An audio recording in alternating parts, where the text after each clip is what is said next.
नमस्कार दोस्तों, स्वागत है आपका एक और नए वीडियो में। आज हम लोग एक नई सीरीज चालू करने जा रहे हैं ट्रिपल सी एग्जाम्स के लिए।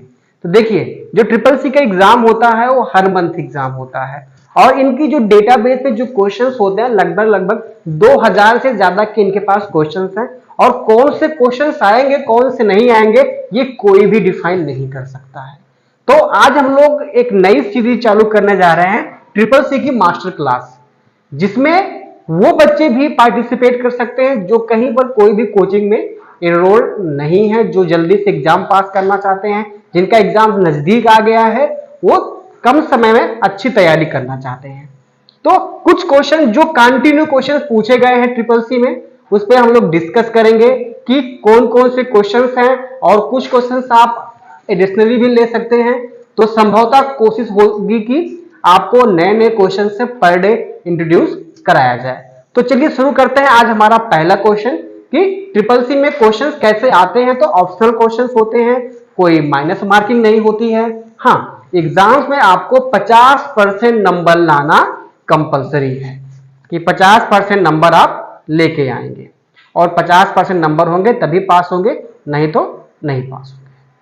तो चलिए शुरू करते हैं। हमारा पहला क्वेश्चन है कि निम्न में से पीपीपी का पूरा नाम क्या है। तो इसमें से जो इसका राइट आंसर होता है कि पॉइंट टू पॉइंट प्रोटोकॉल। जो पॉइंट टू पॉइंट प्रोटोकॉल है वो इसका राइट आंसर होता है। पीपीपी का full form point two point protocol. ये बेसिकली इंटरनेट से जुड़ा क्वेश्चन होता है।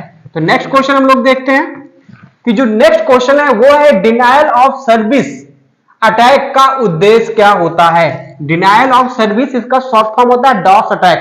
ये एज ए सिक्योरिटी मैकेनिज्म से क्वेश्चन आता है, साइबर सिक्योरिटी से क्वेश्चन है कि denial of service DOS attack का मेन काम क्या होता है। तो देखिए, हम किसी एक टारगेट कंप्यूटर्स पे कंटिन्यू उसको बिजी रखने का काम करते हैं, उसके पास कंटिन्यू हम मैसेज भेजते रहते हैं ताकि उसका रूट जो है वो बिजी रहे। तो इसका जो मेन आंसर होगा सिस्टम को ओवरलोड करने के लिए ताकि अब वह यह चालू ना रह सके। इसका राइट आंसर ये होगा। नेक्स्ट चलते हैं। नेक्स्ट क्वेश्चन है कि निम्न में से यूपीआई किससे संबंधित है। अब देखिए, यूपीआई के कई सारे क्वेश्चंस आते हैं कि यूपीआई का फुल फॉर्म क्या है, यूपीआई कब स्टार्ट किया गया, इसके फर्स्ट अध्यक्ष कौन थे, या फिर यूपीआई से कितना पैसा ट्रांसफर कर सकते हैं। ये कई सारे क्वेश्चंस यूपीआई से आते हैं। तो पहला होता है यूनिफाइड पेमेंट इंटरफेस, जो यूपीआई का फुल फॉर्म होता है, यूनिफाइड पेमेंट इंटरफेस। अब जो यूपीआई का मेन काम होता है कि हम मनी ट्रांसफर करते हैं, जैसे कि आप गूगल पे, फोन पे या कोई भी यूपीआई चला रहे हैं, उसका जो मेन काम होता है वो होता है मनी ट्रांसफर करना। क्या होता है?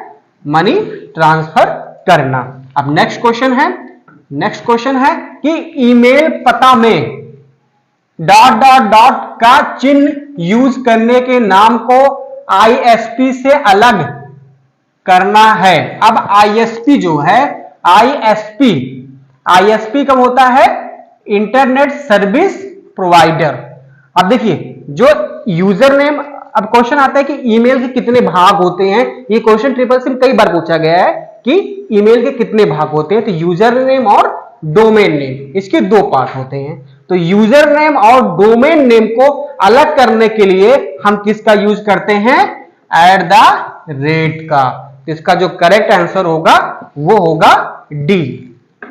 अब नेक्स्ट क्वेश्चन पे आते हैं। आईआरसी का पूर्ण रूप क्या है? ये ट्रिपल सी में बहुत बार क्वेश्चन आया हुआ है, ये पर्सनली मैंने इसको फेस किया हुआ है। तो जो इसका क्वेश्चन आंसर होता है इंटरनेट रिले चैट। क्या होता है? इंटरनेट रिले चैट, इसका राइट आंसर होता है।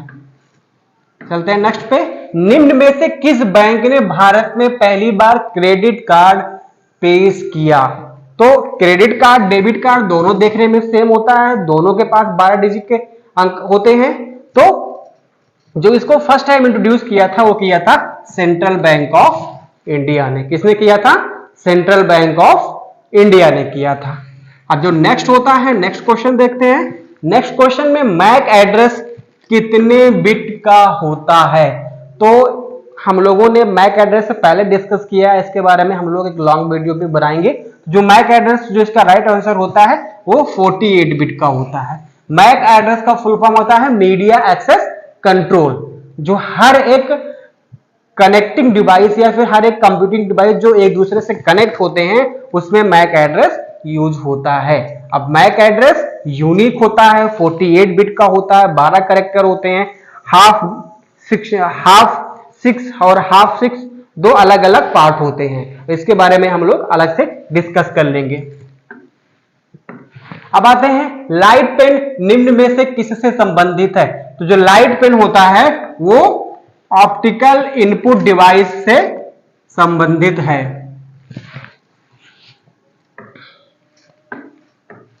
अब सेंट्रल प्रोसेसिंग यूनिट की स्पीड किस में मापी जाती है।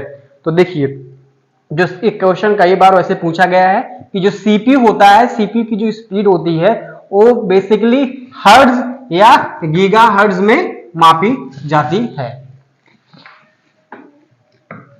अब प्रधानमंत्री मुद्रा योजना में अधिकतम लोन की राशि क्या होती है। तो प्रधानमंत्री मुद्रा योजना में जो मैक्सिमम लोन की अमाउंट होता है वो होता है 10 लाख का। कितने का होता है? 10 लाख का होता है। नेक्स्ट आते हैं, होता है यूपीआई के माध्यम से अधिकतम भुगतान राशि सीमा कितनी होती है। तो इसकी जो मैक्सिमम होती है वो होता है 1 लाख रुपए। 1 लाख रुपए तक आप आसानी से किसी भी अकाउंट में, यूपीआई अकाउंट में आसानी से ट्रांसफर कर सकते हैं। तो बस मिलते हैं नेक्स्ट वीडियो में, तब तक के लिए आप बने रहिए। Thank you so much.